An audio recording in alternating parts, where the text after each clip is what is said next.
So my first question is, and I'm just going to run down the line like this. Will the Chiefs three-peat?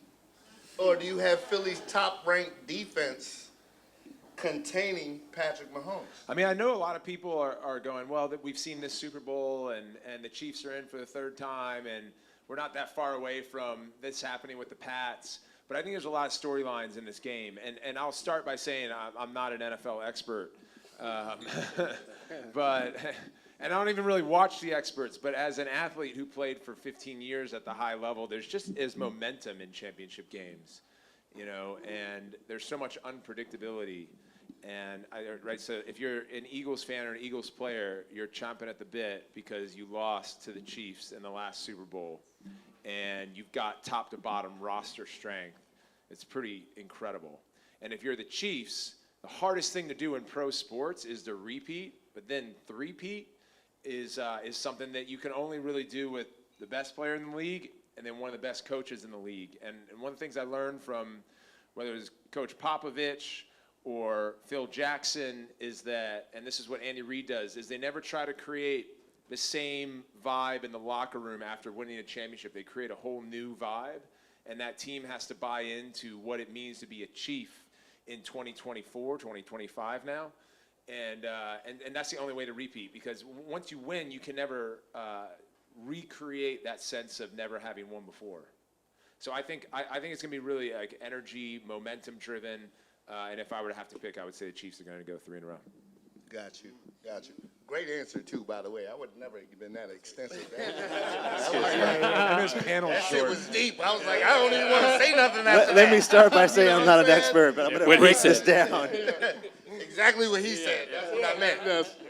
No, I am going to go different. Well, first, I'm a Commanders fan, so I had a great run. Welcome back. No, we're back. We're back. We got new ownership. We got an amazing Rookie of the Year, Pepsi Rookie of the Year with Jaden. And I hate to say it, though, I think Philly's going to take it. As much as I'm not a Philly fan, I just think your point of momentum, I think they have the momentum. They showed us that momentum. And it's all going to come down to how many yards Saquon gets. If he gets anything over 100, 120, they win. I mean, breaking open the first run of the NFC Championship was like a killer. Y'all are digging into my next question before I get to the next question. You digging all into it, son? You ain't see the questions? All right, Matt? Yeah, you know what I'm going to say. I'm a Kansas City Chiefs fan. So at the end of the day, I think they're going 3-peat. And one of the main reasons is what Paul said a second ago. Not the momentum, but trying to recreate something, a drive. So they did it twice already. So now the 3-peat, when you look at greats like Michael Jordan, right? He got 2 3-peats. So every time he went, it was a new task. And I think this is a new task for him, Andy Reid, Kelsey, and everybody else that's along with him. So, yes, I say they're going 3-peat this year. Okay, man. Steelers went back-to-back twice. Don't forget about that. Yeah, they did. Twice. Twice. They did it twice. Yeah. Twice. All right. Okay. All right, Shane? Yeah, I'm with the Kansas City Chiefs at the 3-peat. I think that's going to be, My brother, you know what he's talking Yeah, I think that's going to be the thing where they say that I guess Philadelphia has the bigger line and the where defense or whatever, they're really big. I think that's going to be their deficit because Mahomes is really fast with the trigger, and I don't think they're going to be able to get to him fast enough. And I think they're going to drop the ball right in there and get the touchdowns. Yeah, I think it's going to be Kansas City. All right. All right, yeah. So I work at the NFL. I'm not even sure if I should be not answering this question. You're not allowed. But I will say this. The Chiefs have won 11 of their games by 1 score or less. So they're not blowing anybody out. But in situational football, when it gets down to the last 2 minutes and Mahomes has the ball, you have problems. And we've seen that in the last several Super Bowls, including last year against the Niners, unfortunately, for my wife, who's a Niners fan. So I think it's going to be a great game. It's going to be a great matchup. Philly is on a run. They've got an incredible offensive line. They've got an incredible defense, 2 star rookie cornerbacks who are performing at a high level and just getting better and better. So we're going to see. I think it's going to come down to the very, very end, just like it did last time. If you guys all have to remember, this came down to a penalty at the end of the game, or else we could have seen a different result. So I think it's going to be very close, and likely who has the ball at the end to determine the winner. So I'm excited. I think it's going to be a great game. I think it's going to be a great game as well. And one thing we just touched on, the Eagles have the largest line in the NFL. By average, they're 6'6", 338 pounds. That's the offensive line? That's their line. The offensive line. Yeah, their offensive line. Well, let me just tell you. Offensive line. Let me tell you. 6'6". They have a guy, 338. Lane Johnson. He's at least 6'5", 6'6", and he's shredded at 340, 330. I mean, I've never seen a insane. human like that. He is unbelievable. He can move. He's an athlete. So, All yeah, right, so do you guys think that with their line being so large, that they're going to be too much for the Chiefs to handle? Because, the Chiefs got a good defense. And how much do you think Saquon Barkley is going to rush for? And just to run it back, the Eagles are the first team since 1975 to have more rushing yards than passing yards. who was that other team? Pittsburgh Steelers. That's right. Terry Bradshaw and them, right? Yeah, they did it twice. But Franco Harris. Yeah, so I mean, I think if Saquon does 120 yards, then they'll win. And I think Saquon, he's had an incredible year. He's got a line, he's got Hurts, and he's got people like A.J. Brown who can get open. So, to be a great running back in modern-day football, you've got to have a great quarterback and a great receiving core and a great line. And, this guy, his game speed is like when you're in the ring, you can scout your opponent. But then when you step in and you're like, oh, shit, it's like that. You know what I mean? And then you react. And I'd love to hear your thoughts about that. And then lacrosse, it was the same thing. Like, I'd watch film, and then you get out there, and you're like, oh, not as fast as I thought, or damn, this guy's more physical than I thought. I think Saquon just does that every week. People are like, fuck. I didn't expect this dude to just jump over me.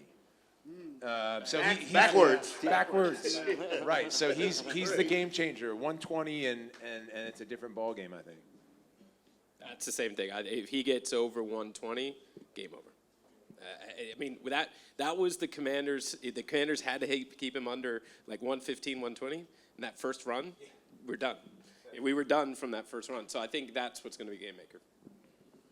First of all, I want to say, coming from New York, and even though I am a Kansas City Chiefs fan, first and foremost, Giants. New York Giants fan.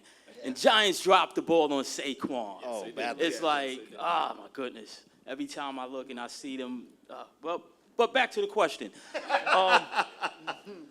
Bigger don't always means better, right? If you look at it, the number one defense was the Detroit Lions, right? Yeah. Right? Number two. But on the offensive line, they was number one. They was number one, right? Number two was the Falcons. 3 was Browns. 4 is Eagles, and 5 is Chiefs. The only team that the Chiefs haven't played yet are the Eagles. They beat the other 4. They decimated the Browns, who was the number 2.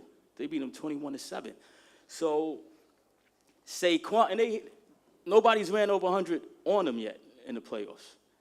The whole season they've been keeping runners down. So I don't expect that to change. Saquon is remarkable, and he may do it. I'm not going to say he won't, but just looking at the statistics and the facts, looking at the analytics of it, I don't think that that's really a threat to Kansas City, being that they're bigger. He may get, Saquon may get 100. He may do that.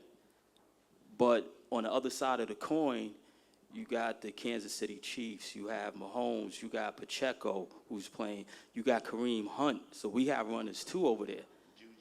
Juju from the Steelers, yeah. Yeah. I talk all Steelers. Yeah, you do.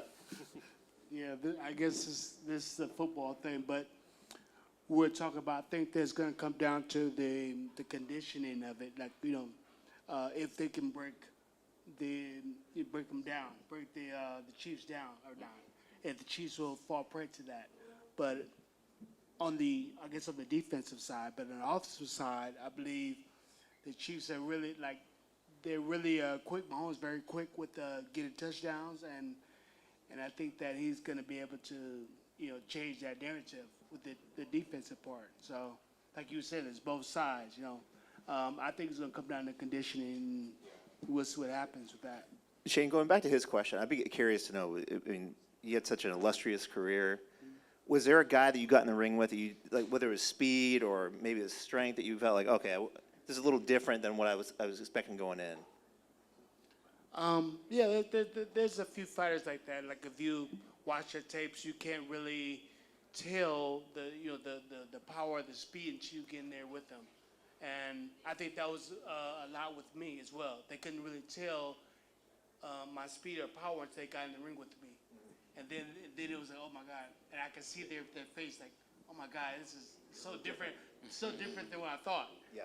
And then I can build from that. So yeah, it's definitely that type of thing I believe with the Eagles. Yeah. Like LT used to say that. Bill Belichick, he says he's the greatest football player he's ever coached, Lawrence Taylor. And LT would come out after the first shift, and he would look at Bill and be like, they're scared. I know when they're snapping it. And he could just look at the offensive lineman and know what play they were running. Yeah, I used to hang out with LT a lot. That was my friend. So He's a different dude. So after every game, after every game, LT will go and watch the other guys play. After he finished playing, we'll go to the bar or wherever it was, and we'll watch the other teams. He'll watch all the other teams and critique them, and then he'll know. Like he did a lot of film work with that. Yeah.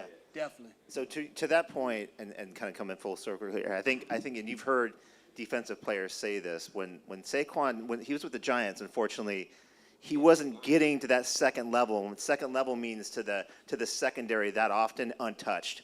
And with the Eagles' offensive line, they're opening these holes, and he's flying through them. And if you're a safety or cornerback, you're looking at this guy thinking, how in the actual F am I going to tackle this guy? Because he's coming downhill at you, and he's got moves. He can jump over you, he can juke you, or he can run through you. And you're seeing that now when he starts to get to that 15, 20 yards, he's breaking it to 65, 75 yards because of that. They don't know how to get to him and the angles to actually take him down. So I think it's going to be interesting to see now with 2 weeks to prepare. Are they ready for him? They haven't seen him yet with the Eagles, so it'll be really interesting. And the guy you also have to watch is Patrick Mahomes. And I'm not saying that just throwing the ball, but from a running perspective, he's the guy on 3rd and 4th down that you better believe he's keeping the ball, whether he's going to throw it or run it. He's the best situational runner in the NFL by far from any quarterback perspective. Well, I can see the Chiefs winning it if they keep gap integrity. And by gap integrity, I mean is stay in your lane, don't blitz that much. If you're in the 3-back or the 5 gap, if you do a stunt, you got to keep integrity because he's running through wide open holes when they're blitzing. Yes. So if they can control it, stay in their 4-3, not blitz as much, I think they have a chance to beat the Eagles. Yeah. But if they don't, I don't know. And the Eagles need to stay with it. If you get down by a score or two, don't move away from Saquon. I mean, he has to have the ball 25, 30. I would pound Saquon with the rock. I would say he's getting the ball 25, 30 times, and we don't care what the score is. At least. And I said this I live in Baltimore, so I said this to Ravens fans. Every game you lost, Derrick Henry had less than 16 carries. Yeah. Give him the ball. And that's if you give him the ball 25 and that's a stat times, we see. Yeah. We can all see it, yes. You will win The if you give him the ball. The issue is these halfbacks are beat up at this stage, and it's not disclosed. And, I mean, even against the Commanders, Saquon only had like 6 touches in the first quarter. He had 80 yards. But you could see he was pulling on his Achilles. And same thing, Derrick Henry gets hit a lot, So the conditioning that Shug was talking about, but also like the non-disclosures at this stage because you just can't as an organization. Yeah. There are certain rules that you guys put in place medically, and obviously we have like the business side of it. I even know this on our end, where you have to create some disclosures, but like ultimately no one wants to say what's up with Saquon. Yeah. But he's definitely nicked up. Yeah. I think everyone's got their nicks right now, right? It's fair to say, regardless. It's late in the football season. Jalen, so everybody's You got one game left. That's just plowing it. Yeah. Fair enough. All right, so let me ask you guys a question. Patrick Mahomes is 17-3 in the playoffs, highest winning percentage in playoff history. Do you think he will surpass Brady for Super Bowl rings? He already has 3, and he's only 29. Do you think he'll pass Brady? I don't. I don't think he's going to get to that level. He's on a magical run right now with the right head coach and the right environment for him. But things change, and the fact that they've been so successful over the last 5 years is testament in of itself. This is a mini dynasty for sure. But what Tom Brady and Belichick did over 20 years, that's never been done before. In a salary cap era, I'd be shocked if it happens again. So I think he'll win 1 or 2 more for sure. Where does it go from there? That's really tough to think about. 7 Super Bowls. No doubt. Shane? I think they can. I mean, he has the type of mentality as a quarterback or as a winner to go for it, and I think that he might be able to do it. Just seeing his character or his energy. Yeah. I wouldn't doubt it. Math? Yeah, that's a hard one. I think he can, but it's football, so anything can happen from year to year. Injuries play part. Teams trying to keep certain aspect of your team together, whether it's your offensive line, which we've seen him go through, and he still, do what he do. That's a tough one. But the road that he's on right now is quite possible. I mean, like you said, we have never seen nothing like Tom. I mean, he got 7 rings. Left the Patriots, went to the Bucks, and got it in his first year. So that's. And that was a team that was not in the playoffs the year before. Yeah. Right? Yeah. Yeah. He just went down there and won the Super Bowl. I don't think he's going to do it. I'm just going to, and I have a very simple reason: chemistry. I think if you watch what the Chiefs are going to go through, let's say they three-peat, it's going to change over the next few years. Why? Because of Taylor Swift? Because yeah. But do you think Mahomes could go to another team? I don't know if he probably could. win? I mean, there was a great Seahawks quarterback that ends up at another team. Like, if you think about it, that chemistry really matters to the way he plays and the way that he has his receivers. Brady had Edelman. Brady had so many tools. He's a very different player. And I also think because Mahomes runs the way he does, puts himself out there, he's going to put himself at risk. Brady didn't do that the same way. He was much more protecting himself. So I don't think he'll do it. 5 or 6, yes. Well, you know what? When you say chemistry, I think him and Tom Brady are alike in the way that any wide receiver you put him with, he finds them. So I think he can work with anybody. And then he's a situational runner where he only runs when he has to, and when he sees the field because he keeps his head up. So, I just think because of that, he does have a chance. He does. Great. I mean, I can't say whether he will or won't because I believe in sort of the spirit and the unknown of sport. But I would say that I think he's actually more skilled than Tom as an athlete overall, where he can hit balls, how he can move and extend plays. But Tom is different with his mentality, and I don't think that Patrick has that. And football, to all y'all's point, is so different because it's a true team sport. Like, you could be the greatest quarterback ever, and if your defense can't stop a nosebleed, you're not going to win a Super Bowl. Where, like, if we talk about Michael Jordan, who won 6, he was Defensive Player of the Year, Offensive Player of the Year, MVP. He could control the game in a 5-on-5 format, and he had the head that Tom had. I just don't know that Patrick will put everything aside in their lives like Michael and Tom would.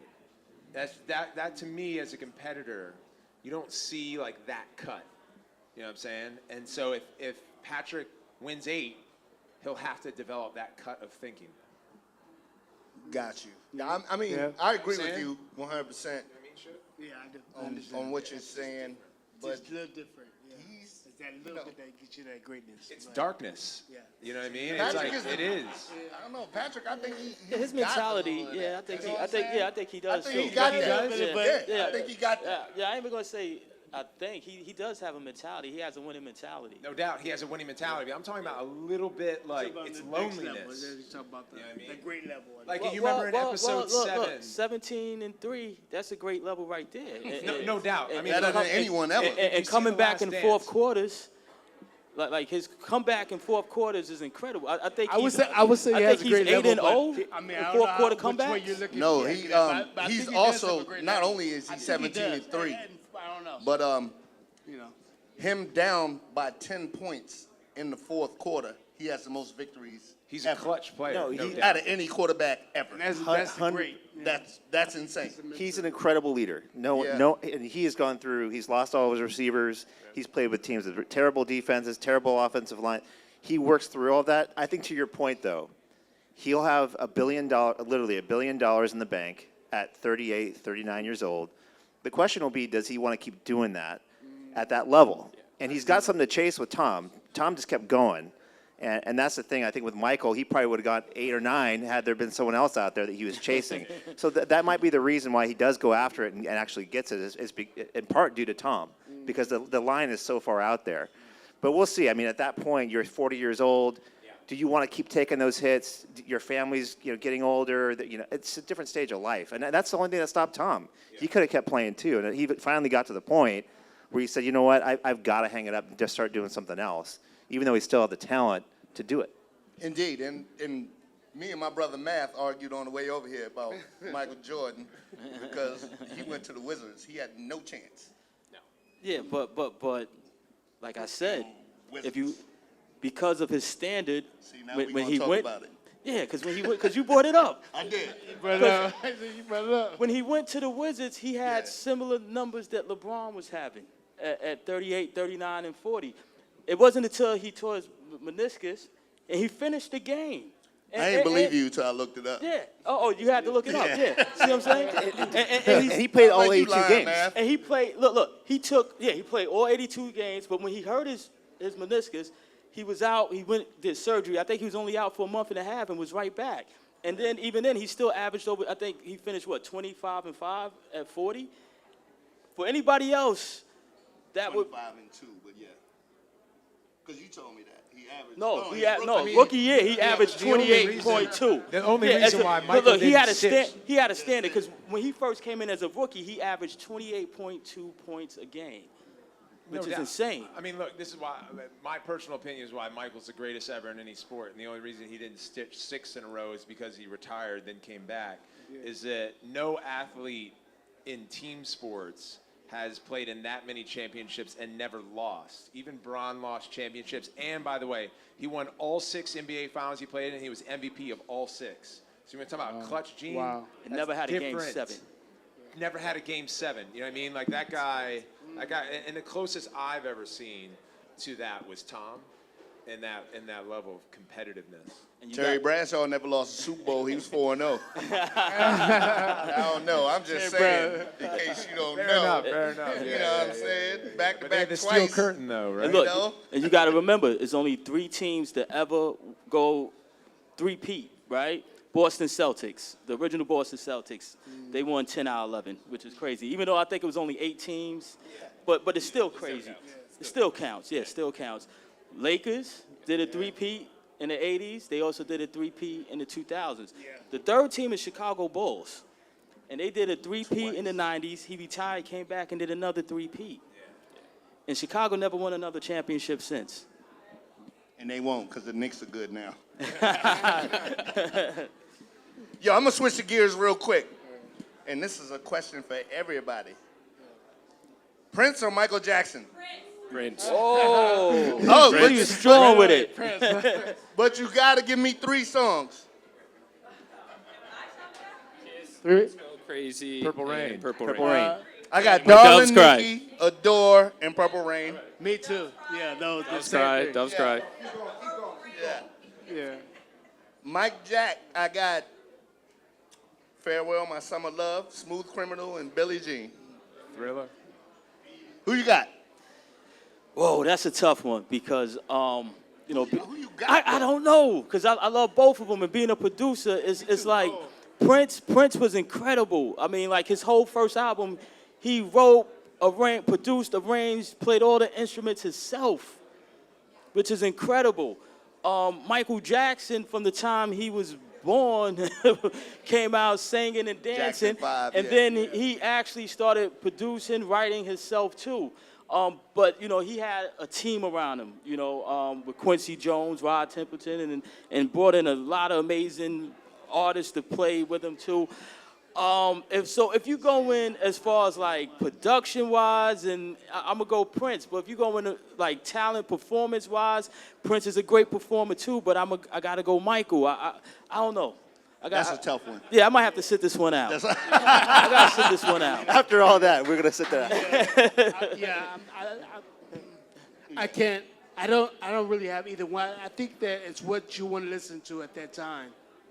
If you want to listen to, like, you know, it's a different vibe. So they're both great, and they're both like equally great. But it's like, which one? What style do you want to listen to? Because Prince had a different style than Michael Jackson. Michael Jackson had, but they're both great at their styles. So, I mean, I think that I like Prince. I would go with Prince more because I've seen him like with, you know, I seen him more in concerts stuff like that. He was tremendous in concert.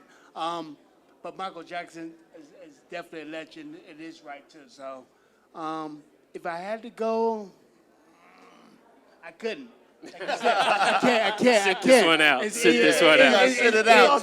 I say it's a tie. You know, you have to. Yeah. I'm gonna go Prince. I'm gonna be direct. I'm just gonna go Prince, and I think it's because this guy wrote orchestras. This guy, his breadth was unbelievable. And there's stuff as a producer, stuff he did with Morris Day, like just so many things he did that made him a genius. And Michael was an amazing performer, but I actually think Prince was a musical genius. And he played basketball and made waffles. And he did. Game blouses. No doubt. Who you got, Paul? I mean, I'd say Prince too. I think his artistry is bigger and still being felt today in ways that we see in film and television beyond music and what he produced. And it's not a slight to Michael, because I actually watched and listened to more Michael Jackson, but you just know, like with Prince, you're like, you know, like that impact, that type of impact. Yeah. No doubt. I was telling Math that I went to a Prince concert. It was I a was trance. like, I said, why you ain't call me? Yeah, I know. I'm sorry. It was 97. You ain't have your beeper on. So I went to a Prince concert in 97, and he was on the stage. He only had 4 dudes that were there. It was me, Chris Rock, Tony Tarasco, and Maxwell. We were the only 4 dudes in the building. There was 500 women. It was crazy. He had a piano on stage. He performed for like 2 hours. You know, he's doing all type of Prince shit, licking himself and shit. But it was the most incredible concert I've ever seen. Yeah. Ever. And I was like, wow, this dude is talented. Yeah. So I gotta take a notch over, I would say Prince, just a little bit over MJ, but not much. Do you remember when This Is It came out? Yeah. Mike Jack, we were in Australia, and we all went to the movie theaters together. And when we came out the theater, I was like, man, I feel lazy as fuck. Because Mike is doing the damn thing. It's like, this dude worked so hard. And I was like, oh, Wu-Tang, we here, but we ain't doing all that shit. Yeah, right, Mike was crazy. Wood, let's ask one more question All right. for you. Okay. Michael in the Super Bowl or Prince in the Super Bowl? Prince. It literally rained. Purple rain. It rained in Miami. Yeah. That's it. Purple Rain. Yeah. All right, so I got a question for y'all. If you could see anybody perform, dead or alive, who would that be? Start with you, man. For me, I think I might go Marvin Gaye. Marvin Gaye, Ooh, I like that. or Teddy that's tight. Pendergrass. It's like just the range of their voices, and yeah, I would go Marvin. You would go I would Marvin? love to see Marvin perform live. I would go Bob Marley just because, you know, I'm Jamaican and shit. So I like that. I'm going Bob, and I wish I could have saw him before he passed. Led Zeppelin, with Bonham, you know, like old school 1975. Got you. I'm gonna go Jimi Hendrix. Yeah, just you wouldn't know what the hell to expect, right? Shane? I don't even know. I really do. I mean, I like Prince was, one of the guys that I liked. So, yeah, Prince was good. Yeah. I was gonna say Jimmy as well, but Nice. I'll change. Try to keep it fresh, and probably then say Kurt Cobain. Ooh. Kurt Yo, Cobain that's- was iconic, and that was like That's a good one. that was my era growing up in the '90s, and like the way grunge was making its way through America, and Right. that led to a major movement. No doubt. Matt, so did you hear DJ Premier on Hot 97 when they asked him if he could do a album for anybody, who would it be? And he said Wu-Tang Clan. I heard about it, but I didn't hear it myself personally. And Premier, that's my dude. That would be crazy though. Yeah, I love Premier, Premier. yeah, I love Premier. He a I dope think producer. It's that would like, be- he one of the brothers I looked up to as far as production. To this day, it's like, when he drops something, I got to go check it out. I got to listen. Oh, no 'Cause doubt. I want to see what Primo done cooked up now. No So that'd be doubt. dope. All right, so we're gonna go to boxing. A little something Sugar Shane knows over here. All right, so next big fight, one of the next big fights is Javante Davis, Tank, versus Lamont Roach for WBA lightweight title. Who you got? I mean, the best answer would be Tank, but going for the underdog, Roach actually, boxer take a little bit and knows him a little bit. So I think that maybe he could actually win this because he does know a lot of tendencies. Yeah. So and they did fight, but I would say Tank is going to win. And that's Baltimore versus DC. That's what I was gonna say. Yeah. Tank, holding it down, training Fells Point. Yeah. Yeah, yeah. Yeah. You going? Paul, You guys are the best. Thank you, Paul. Appreciate you, man. Yeah. appreciate you too, Paul. Appreciate Peace. the combo. Yeah. Yeah. Yo, let's give it up for Paul. He's in the building. Paul Babel. Thank you, brother. Thank you. Thank you for coming out, Paul. Thanks, man. Thank you, guys. We're going to wrap this up. We appreciate all y'all coming out. Much love. We are the Underdogs Sports Network. Wait. Look us up. Before we go, the Terrence Crawford and Canelo fight. We just gotta Yeah. touch Is that. is that gonna We gotta happen? touch that. It's happening? Yeah. That should happen. September 13th. So I think that Canelo's gonna probably win that fight because he's a lot bigger. But the reason why I think that he'll win is because Terrence Crawford is a dog, just like Canelo is. They're gonna fight each other. He's got to fight, and I think that if he was a boxer, more like maybe like what's this, Shakur, somebody that moves around the ring, then maybe he have a better shot. But I think that he won't because he's gonna try to fight with come Canelo. straight He's to gonna him. come straight to Canelo, and they're both gonna fight. Canelo's just too big for him to do that. Gotcha, because he's moving up to 168. to fight him, 168, he's just too big. Yeah. Right. All right, hold on. Before we go, real quick, give me your top 3 comedians. Go. Eddie Murphy, Dave Chappelle, and Chris Rock. Very good. Richard Pryor, Eddie Murphy. It's a tie between George Carlin and Bernie Mac. Ooh, Yeah, I no like Red that Fox? guy. I like Red, yeah. Oh, Red Fox. Ooh.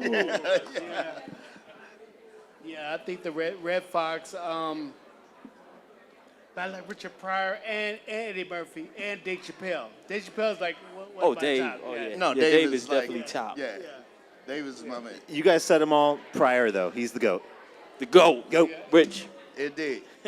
Well, thank you guys for joining us today. We appreciate all of you being in the building. Thank you, Sport Beach.